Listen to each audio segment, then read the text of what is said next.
Hello everyone. Today we are learning about one of the most important topic which is preposition. So firstly, what is preposition? A preposition is a word that shows a place, time, direction and movement. मतलब preposition वो word है जो किसी place, time, direction या movement को बताए. For example this book is on the table, मतलब ये बुक टेबल पर पड़ी है, तो इसमें जो वर्ड ऑन है वो प्लेस बता रहा है, किसकी बुक की प्लेस बता रहा है कि बुक टेबल पर पड़ी हुई है, तो ऑन क्या हो गया? प्रपोजिशन. तो पहले हम इनके यूजेस पढ़ेंगे.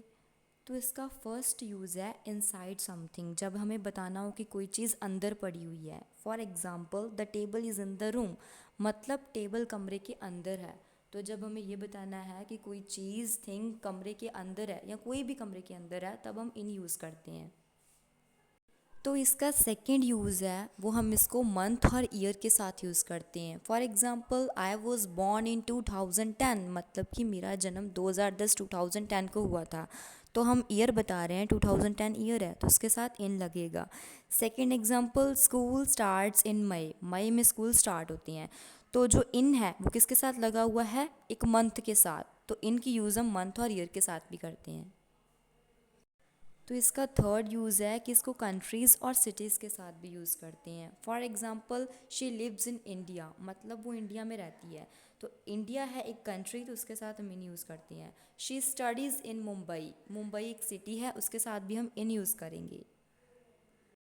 तो इसका फोर्थ यूज़ है कि इसको डे के पार्ट्स के साथ भी यूज़ करते हैं. पार्ट्स हो गए जैसे मॉर्निंग, आफ्टरनून, इवनिंग, ये दिन के पार्ट्स हैं, तो उनके साथ भी यूज़ करते हैं, जैसे in the morning, in the evening, in the afternoon.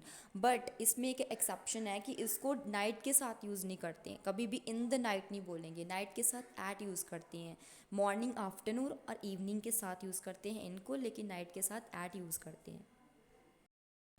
So next है ऑन के यूज़ेस. तो सबसे पहला इसको जो यूज़ है वो है सरफेस, मतलब जब कोई चीज़ सरफेस पे पड़ी है तभी हम ऑन यूज़ करेंगे. जैसे कि the phone is on the table, मतलब जो फ़ोन है वो टेबल के ऊपर पड़ा है, सरफेस पे पड़ा है टेबल के, तभी हम इसको ऑन को यूज़ करते हैं. तो इसका नेक्स्ट यूज़ है इसको डेज़ और डेट्स के साथ यूज़ करते हैं. For example we have class on Monday, Monday एक डे है कि हमारी मंडे को क्लास है, तो मंडे एक डे है, उसके साथ हमने ऑन यूज़ किया है.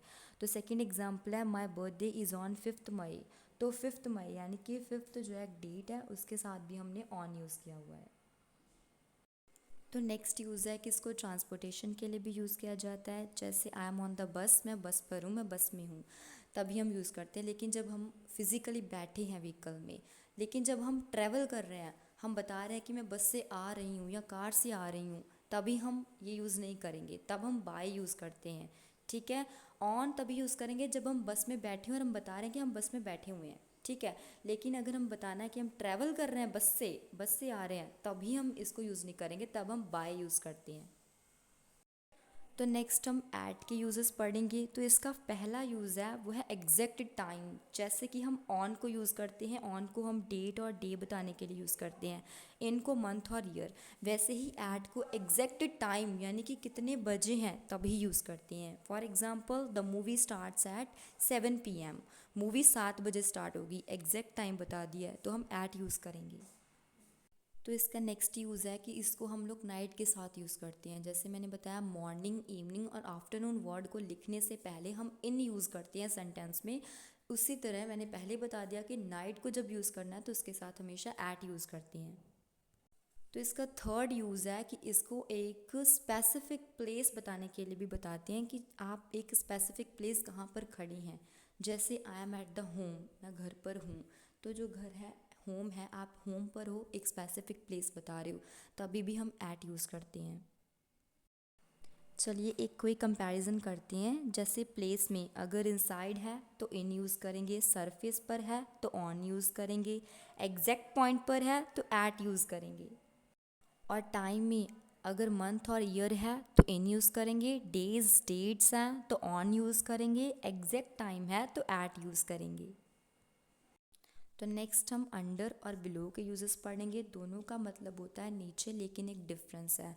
अंडर को तब यूज़ करते हैं जब कोई चीज़ नीचे पड़ी हुई है लेकिन डायरेक्टली पड़ी हुई है, और बिलो तब यूज़ करते हैं चीज़ नीचे तो है लेकिन बिल्कुल डायरेक्टली नीचे नहीं पड़ी हुई है, थोड़ी इधर उधर हो सकती है, ना ही उसको टच कर रही है। ठीक है। For example the cat is under the table, मतलब कैट जो है वो टेबल के नीचे बैठी है, डायरेक्टली बिल्कुल नीचे बैठी हुई है, उसको टच भी कर रही है, तो हमने अंडर यूज़ किया। Second example, he has an injury below his left eye, मतलब उसके लेफ्ट आई के नीचे चोट लगी हुई है। तो लेफ्ट आई के नीचे चोट लगी हुई है, अब एग्जैक्टली नीचे नहीं है, क्यों? क्योंकि बिलो यूज़ किया है, इधर उधर हो सकती है थोड़ी, तो तब हम बिलो यूज़ करेंगे।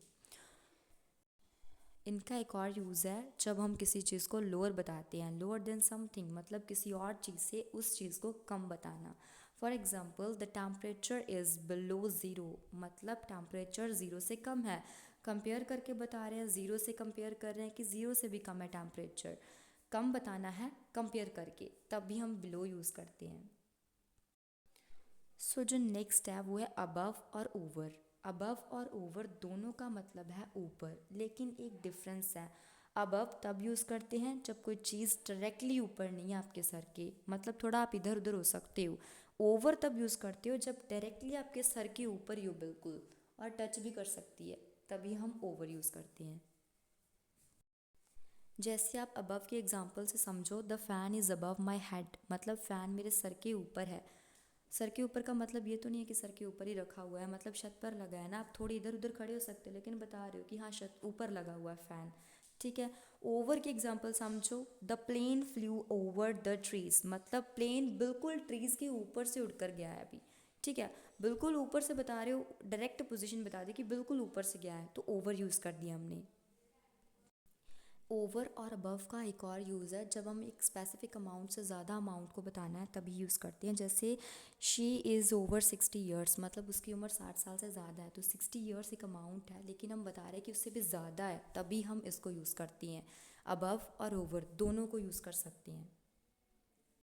Second part coming soon, where we will learn the most confusing prepositions and the common English mistakes. So don't miss it.